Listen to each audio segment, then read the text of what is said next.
The Canadian Senate has passed Bill C-218, which means degenerates will now have more places to degenerate. And here to help us break that down is Moshe Lander. His official title is Senior Lecturer in Economics at Concordia University, which sounds I would love to be called a senior lecturer at some point. That sounds very official. But the purposes that we have him on today, I'm sure he'll lecture me at some point. But for our purposes today, one of the preeminent sports economists in this country, Moshe, thank you for doing this today. I really appreciate it.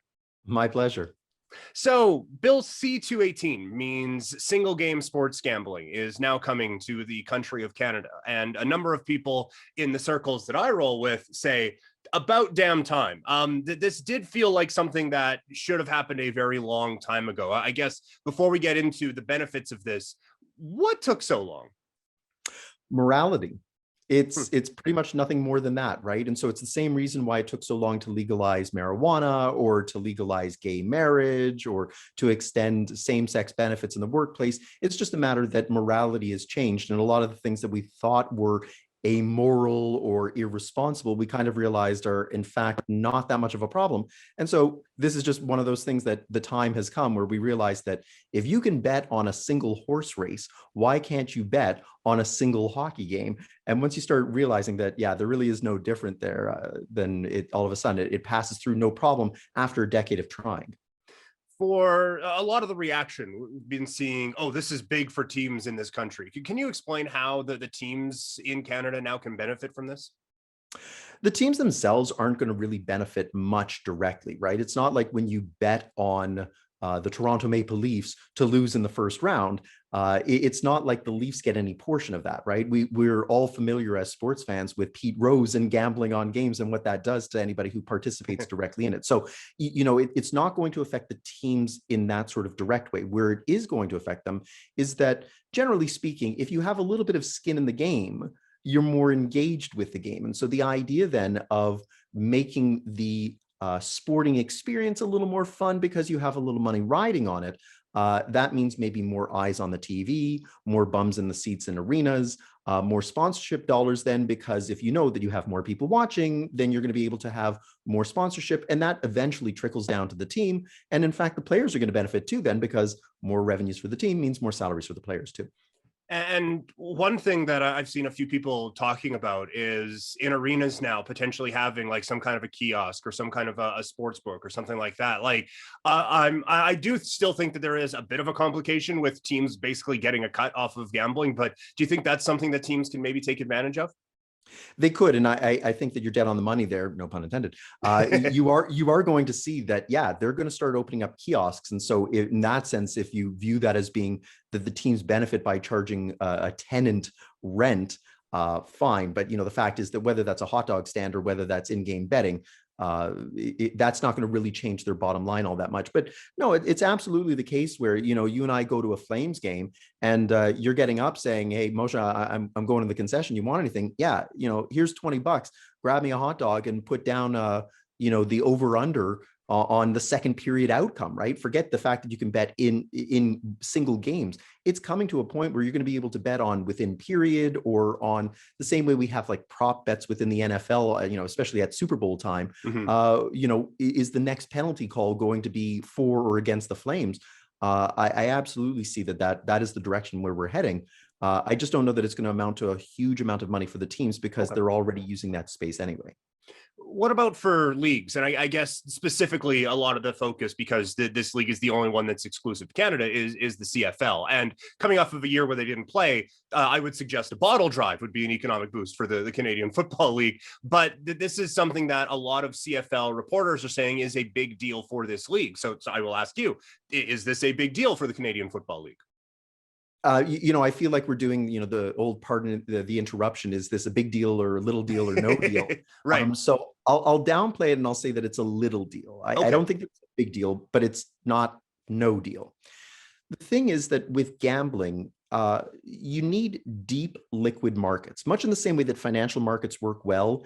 If you have a large volume of shares that are trading, you don't see the huge price swings and you don't see the great amounts of uncertainty, or one person who comes in and decides to buy up a huge amount of shares and it jumps 100% in a single day. It's the same thing that goes on in sports betting, that if you have deep liquid markets, then this provides a certain amount of confidence to bettors, right? When you see the line at +2.5 or -3, or the over under is 115.5, you're pretty confident that while it might move in the lead up to the game, it's not going to gyrate wildly.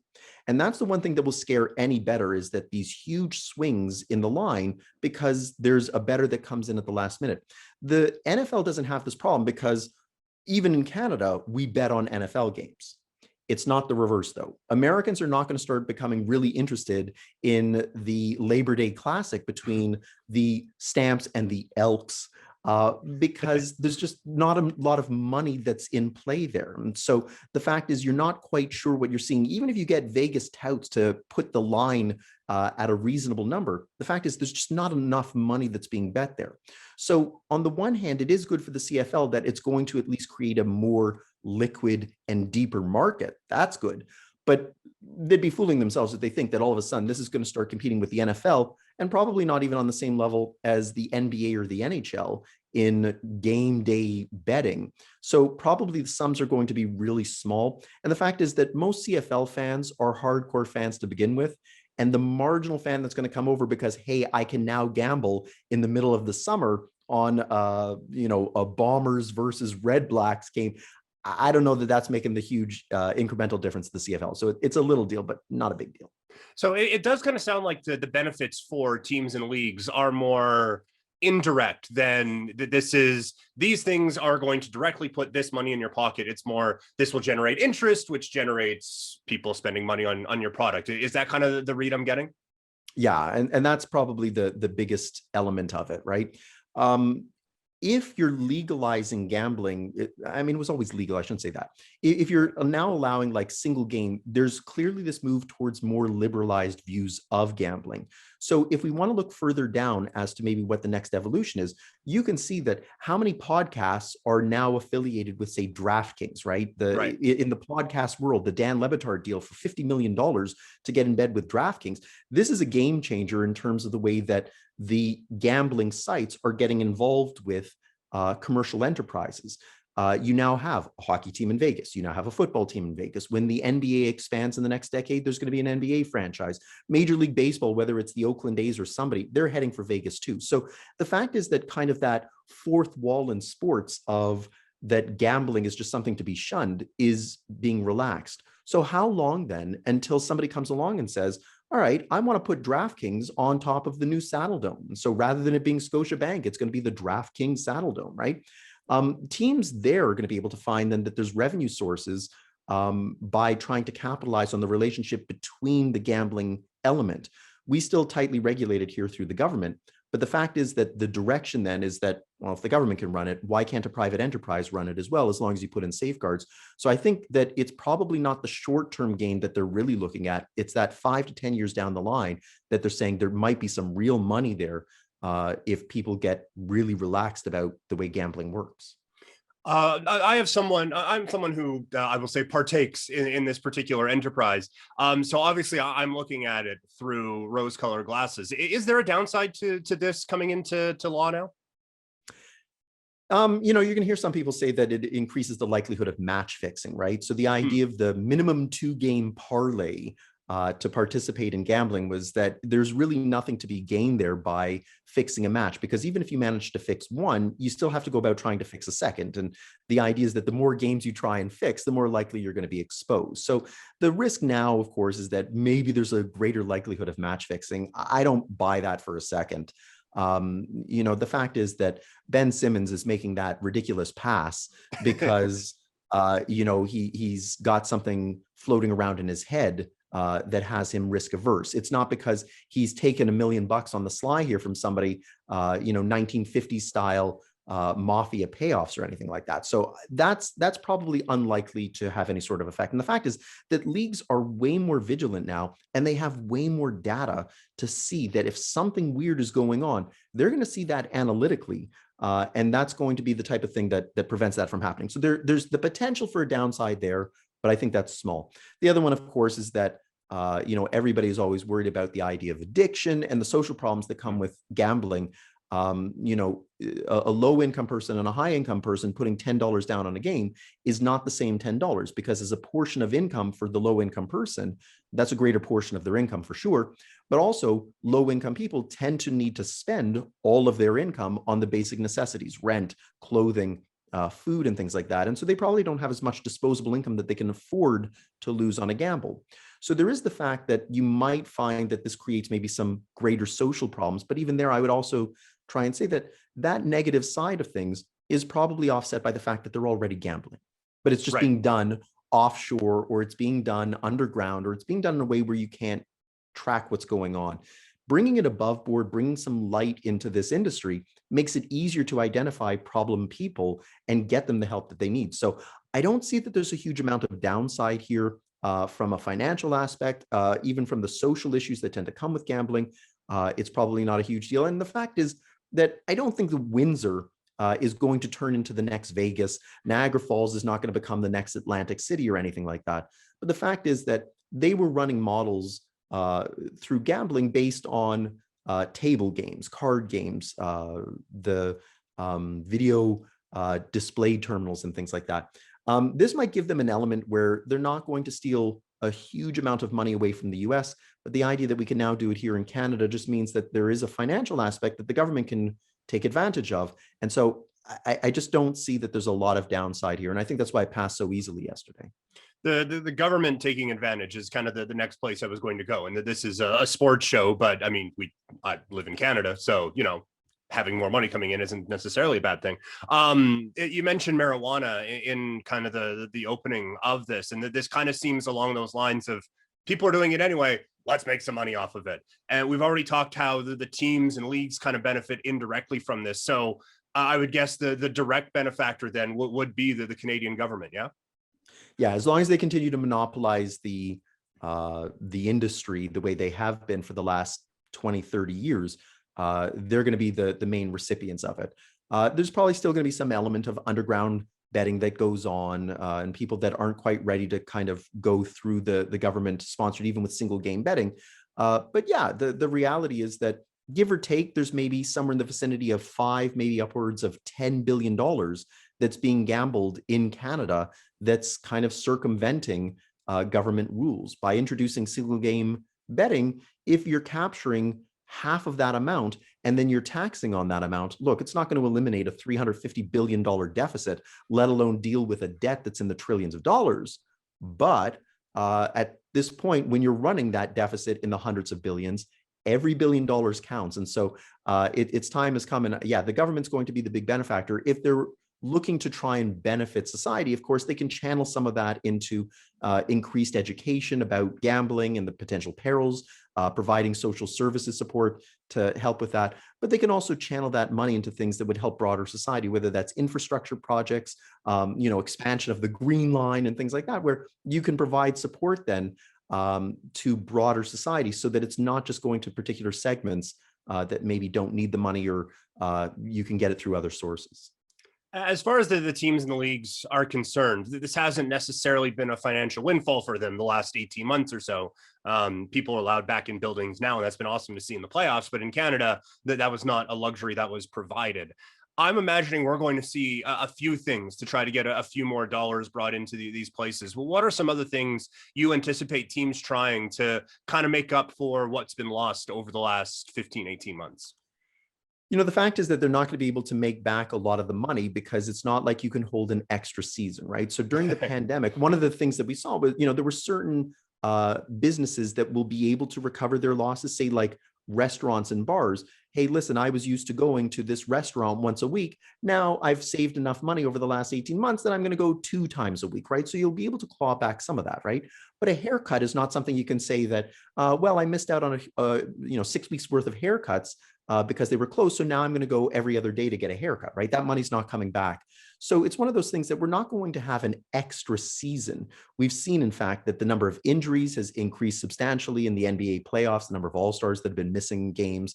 The NHL is now looking like 3 seeds and 4 seeds in divisions that are advancing, which normally wouldn't happen because everybody's a little bit messed up, schedules out of whack, didn't have the proper off season.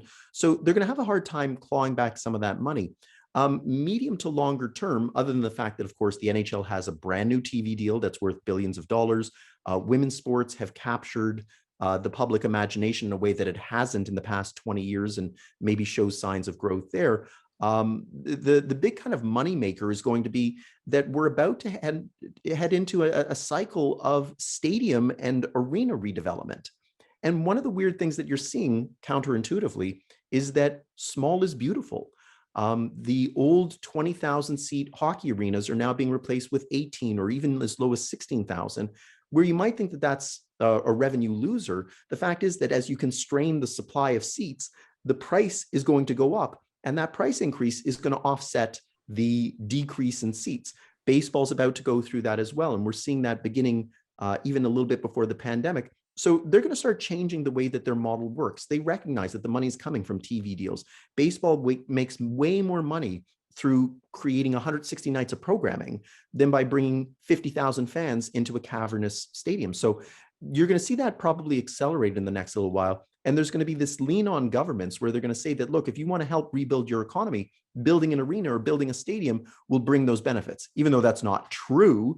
That's the way that they sell it. Right. And so you can imagine then that cities like Portland or, well, not Seattle now, but Houston, Quebec City, you know, they want an NHL team. And so they might dangle public money to build those arenas and stadiums to try and draw teams out of questionable marketplaces. And so that's going to be a way that they go about trying to capture some of that economic loss they've suffered over the last 18 months. The women's sports one that you mentioned is really fascinating to me. And at my last place that I was working at, I was saying like, hey, this is essentially untapped. Like it is getting better for sure. But if you're looking for any type of like, people know what the NHL is. People know what the NBA is. We've kind of, no one's just going to stumble on a baseball game. Oh shit, what's this? Like that's just not going to happen. But women's sports is like, I think the biggest potential growth area that there is in sports right now. Is that, are you kind of in the same line as me on that? For sure. Women's sports. I'll even extend it, you know, like lacrosse is kind of on the upswing now in terms of even at the grassroots level.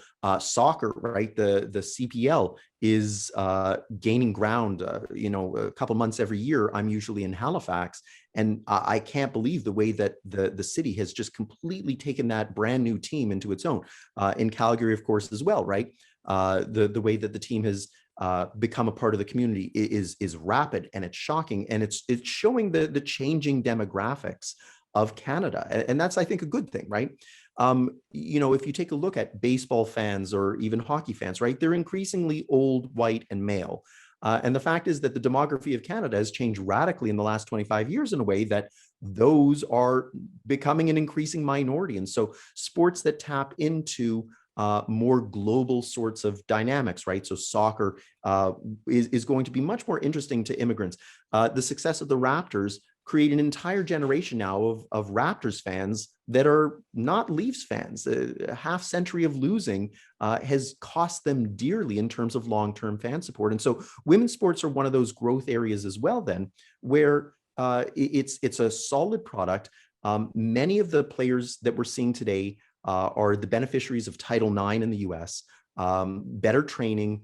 Their skill level is, of course, always going to fall short of the men's, but that's a physiological thing. But the fact is that if you compare where they are now to where they were 20 years ago, it's a night and day difference. And the fact is that, again, when you're talking about hundreds of TV channels that are desperate for programming, when you can bring eyeballs with a quality product that takes up 2 hours, 3 hours, 2 nights, 3 nights a week for 6 months, people want to get behind that. And so it's kind of always been one of those chicken and the egg sorts of things, right? You don't want to put resources into women's sports because people don't watch it, but I don't want to watch it unless you put resources into women's sports.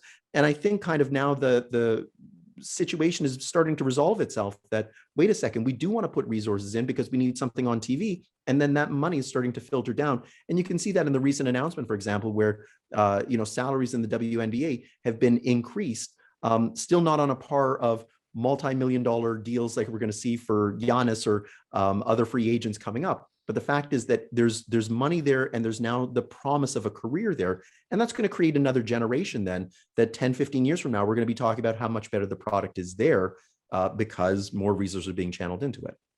I know we're kind of bouncing around now, but this kind of popped in my head when you mentioned free agency there. Well, with the NHL, like they have, obviously the on ice product is kind of the main thing, but we've seen in the NBA, the off the court stuff is almost more interesting than some of the stuff that happens on the court. And in the NHL, the salary cap being flat has kind of slowed that down a little bit. Do you think that with a lack of money that's been coming in over the last little bit and salaries kind of plateauing, some of that off the court, field, ice, whatever movement might slow down a little bit, and that might affect the interest, which, as we talked about before, affects potential dollars coming into your product?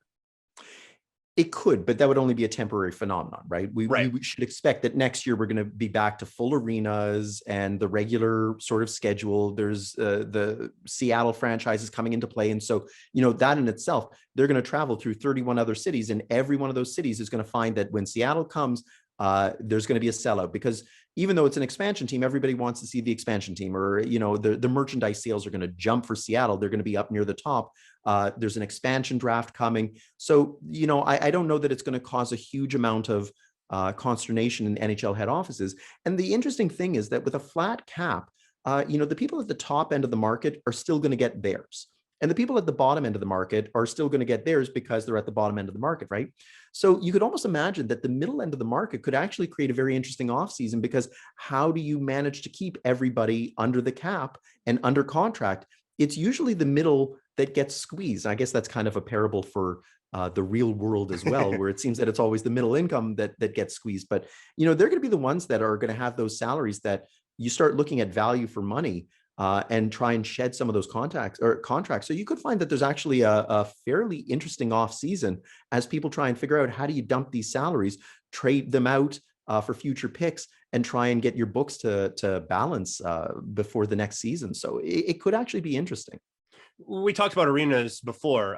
There's one that is trying to be built in this city, and the timing of that seems pretty rough now, given everything that's going on, to the point Ryan Pike from Flames Nation is tweeting that, hey, like, the stuff that you use to build arenas is now like 3 times more expensive than it was before.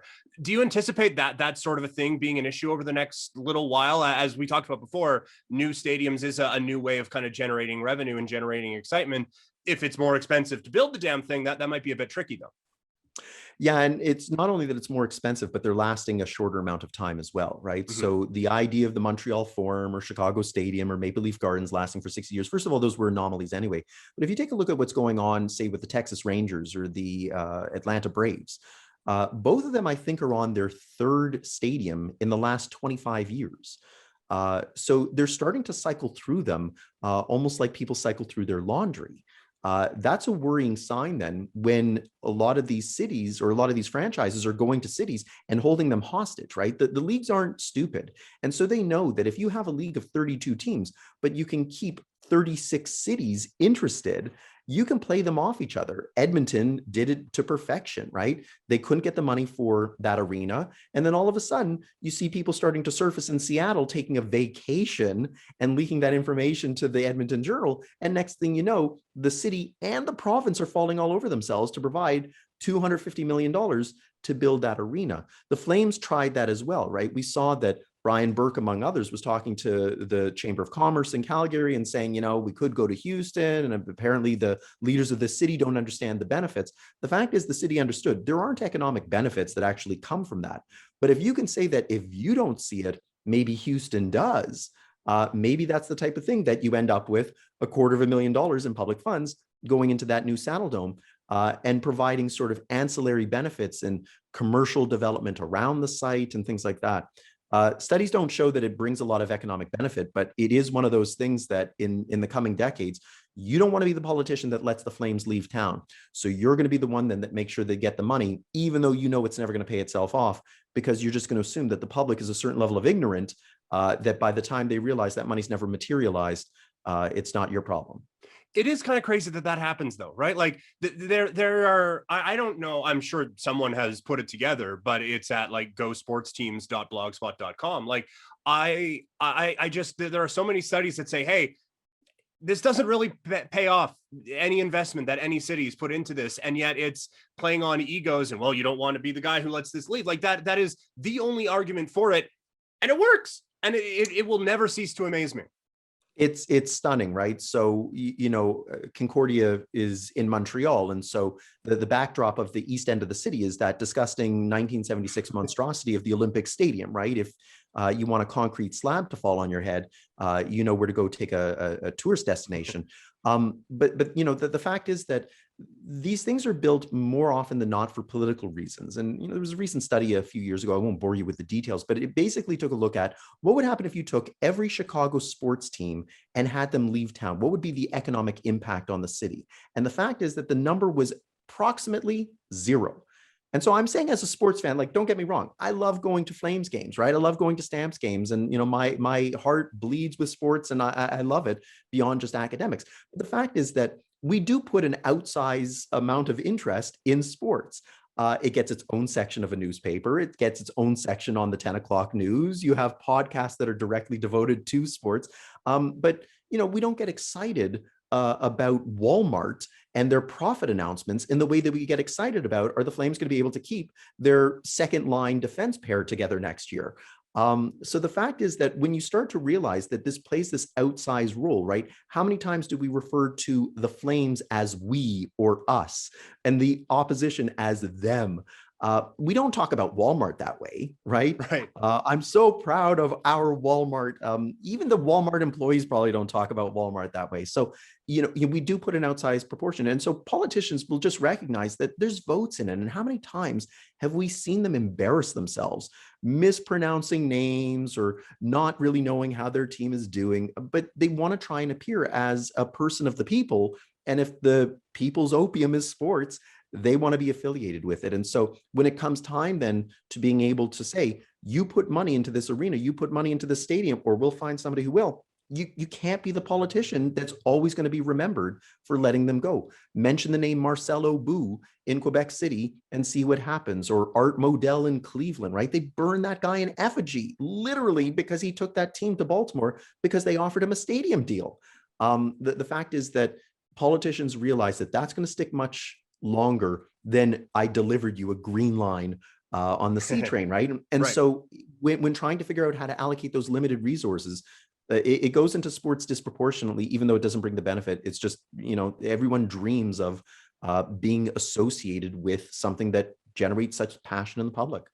Do you think we'll ever see a time where, like, cities or provinces or even countries will get like, okay, we will give you this money, but we get like 2% of the parking money until you've paid us back, or something along those lines? Like, do you ever think there's going to be some kind of a balance struck where this, or where like cities and provinces can actually benefit from this, or it's not a net loss? Yeah, I mean, you have some of that now already, right? That's not Okay. a foreign concept within sports, where, take a look at the Flames, for example. So the Flames are operating on city property, right? So there's a certain amount then that they're paying rent, or that the stuff that's connected to the Stampede is in some context going to the city. It's going to the Stampede Foundation as well. But the fact is that the cities get it. The thing is that once you decide that you want to breach the contract, right? What's the recourse? And that's the greatest danger that cities face.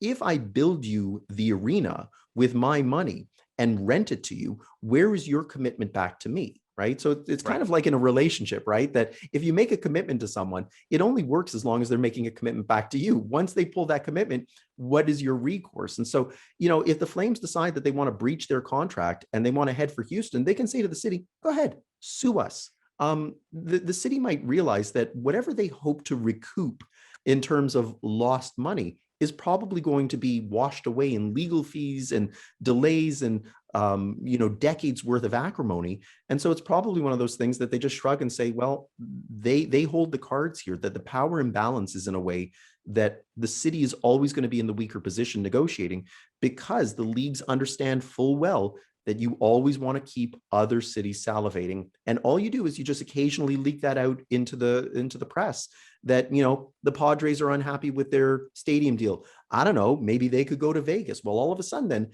Vegas gears up and says, we could have baseball. We better build them a stadium. And then San Diego starts saying, well, we better build a stadium too. And so you can actually get two cities to do your bidding And because of that imbalance, then it's one directional, right? The Mhm. team can leave, but the city can't. And the city can't say to the team, pack your bags and leave. You're out of here, right? You could say we're not interested in sports, but the fact is that as long as the fans keep going, the power imbalance is always going to be that the city's going to have a hard time guaranteeing their money back. Last one for you, as I've kept you far too long, and thank you very much for being generous with your time today. You mentioned the elk in there, or the elks in there, and even still, just hearing it when you said Labor Day Classic, I was like, okay, yeah, the stamps and the right, elks. I forgot about that.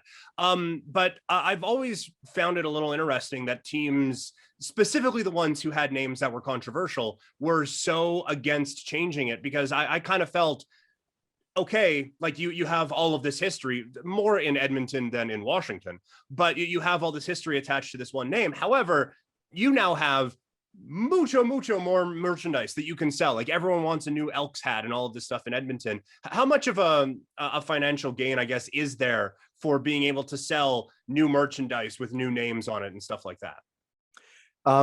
There is a benefit, of course, but of course, what matters most is you got to put it out on the field or on the ice or on the court, right? Mhm. So if the Elks come out with a stinker of a 1-13 season, which of course we all hope they do, all of a sudden then that Elks merchandise is going to dry up pretty quickly, right? Everybody loves a winner. And so, in the initial rebranding, yeah, there's a huge boost in sales, right? But it's only going to be sustained if you actually put a good product out on the field. And so that's much more than anything the greatest predictor of how much of a lasting impact that's going to have. And it's also part that you've got to have a city that's willing to accept it, right? So for all the years that there was pressure for Washington to change its team name, the fact is that most Washington fans were very much attached to the team name. And they said, yeah, it has a negative stereotype, and yeah, it has a negative history, but we don't see it that way.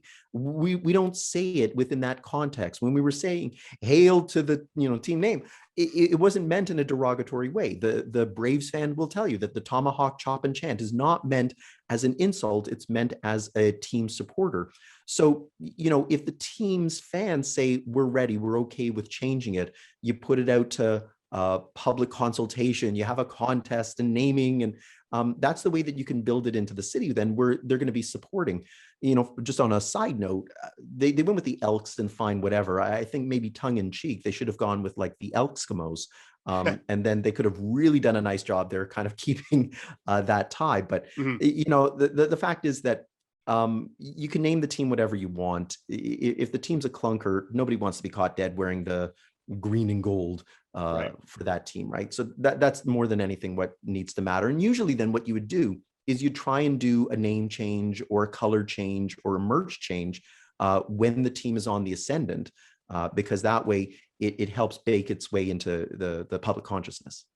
I always find, and I know I said that was the last one and I lied. I always find it interesting when a team starts, like, I think you've seen it a little bit now with the Golden State Warriors, where obviously they had quite the peak over the last 5 years and just an incredible run. And now that it's kind of gone on the other side, they've gone back to some older jerseys and stuff like that. And it's almost like, hey, these jerseys that we were winning with, we don't want them associated with the losing we're doing now. So we're going to go away from them for a little bit so that we can bring them back as retro jerseys later, so that you remember the good old days instead of the time where we lost in the play-in game to Memphis. I've started to notice that a little bit more, and maybe I'm just looking for something where there isn't something there, but I do find I find it interesting how teams kind of utilize retro jerseys and remember the good old days and stuff like that. Retro jerseys, and there's a certain element as well of behavioral economics that's coming into play here as well, right? So without aging myself, I can certainly remember turning on the TV, let's say 30 years ago, and you could tell instantaneously who you were watching merely by just the color. The Right. Minnesota North Stars, remember, had that distinct forest green color that you knew instantaneously who it was, right? Now they could be wearing any number of colors that have nothing to do with that team. But one of the things that's come into play here is that if you think about kind of the old stereotypes that, blue is for boys and pink is for girls and things like that, you're starting to find that teams are starting to try and pick color schemes that dig deep into our psychological views of ourselves and our community. And so, the uptick of black is often associated with the Raiders. especially when they moved to LA and all of a sudden the rap community got involved in supporting the Raiders, and the black and silver spilled over to the Gretzky Kings. Mhm. The fact is that things like black and red, which have long been understood to be associated with aggression and the idea, we see it in sports cars that these are the ways that you show off like toxic masculinity and things like that. All of a sudden, teams are starting to realize that we need to start introducing dollops of black or red, right? Take a look at the Flames jersey, right? About 20 years ago, they started introducing just that outline in black, in what was traditionally red, white, and then yellow. So all of a sudden, then it's more than just that they're looking for retro or they're looking to try and create these positive feelings about the past. They are looking at the psychological behavior of fans and what is it that fans are looking for that makes them feel attachment, that makes them feel proud, that makes them want to say we and us when they have nothing to do with the team. Because that's the way that you boost sales, and that's the way that you boost wanting to gamble. That's the way that you boost wanting to go put your bum in the seat and pay for outrageous parking and concession stand prices, because I feel proud that this color scheme is representing who I am. And so it sounds really weird that you would think that what matters is the players and the performance, but like Jerry Seinfeld said, you really are cheering for laundry at the end of the day. So you may as well make that laundry as much Armani as you can, rather than no name brand bargain bin. And so I think that part of that redesign of jerseys as well, and trotting out a litany of third, fourth, and fifth jerseys, is in part to tap into that. Moshe, thank you very much for this today. This has been a lot of fun, and I did not tell you nearly enough about all the ground we were covering today, and you nailed it. So thank you very, very much, and we will do this again soon, I hope. Absolutely. I look forward to it.